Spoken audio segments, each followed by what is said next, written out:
Hey, I'm Harry. I'm Tucan. And we're both from Superorganism. You're watching WBRU.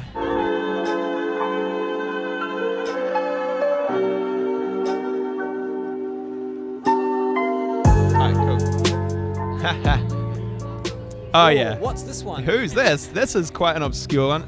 Yeah, Abbey Road, man. Like, I mean, I can't ever pick a favorite Beatles album. They're my ultimate favorite art ever. Abbey Road's just such a masterpiece. My latest cool experience with them, actually, with that one, is that we were at Alabama Gulf Shores. It's called Hangout Festival. We were down and Travis Scott had just finished, and they're just like clearing the festival out, and a couple of us were walking back from the backstage to our bus, and we had one of those little speakers, and we listened to Abbey Road as walking through this like emptied out festival grounds, and it was super creepy and weird and cool, and I've just had so many great moments like that to that second half of Abbey Road. It just blows my mind every time. You grew up with that as a kid, though, right?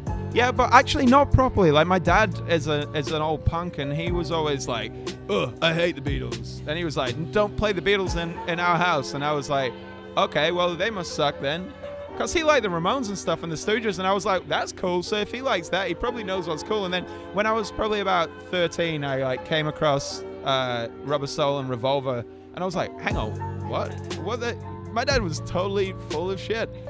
See, I never listened to the Beatles as a kid because my parents weren't into them, and I got most of my music from my sisters, and they weren't into them. So I discovered the Beatles. I mean, obviously, I knew the Beatles and knew the biggest songs, but like I kind of discovered them properly as an adult. So that was fun. I got to have the kind of nerdy experience as like more of a music fan, I guess, which is quite different to most people, I think. So yeah, I wish I could have that experience again of discovering all of that stuff for the first time. But at this point, I think I've read like every book there is to read about them, and like listened to them thousands of times. So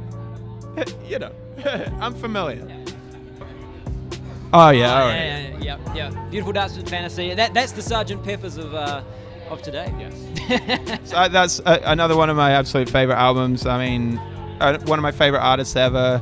I've got that record on vinyl, which is really, really cool. It's got like a bunch of like pullouts. So the square in the middle is actually like a cut out square, and you can swap what the cover is. It's between all the alternative covers, and it's like, I think it's a four disc record as well. So it's like really nice, really high quality. Yeah, I mean, that album like blew my mind when I first heard it, and and Yeezus after it, and actually everything.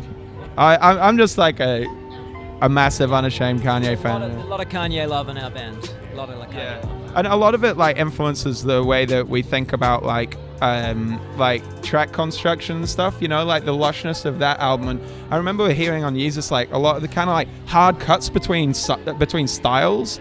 I remember that like blowing my mind, being like, whoa, like in New Slaves where it cuts from the main like song to that like beautiful outro with Frank Ocean and stuff, and I was like, whoa, that is crazy that it just cuts between things like that. And then after the lush like expansiveness of Beautiful Dark Twisted Fantasy, I was like, whoa, now let's but I'm like, let's try and combine that like the weird cuts with the like lush like hyperactive production. Let's see if we can do that sort of thing too. And yeah, so it's had a profound impact on us.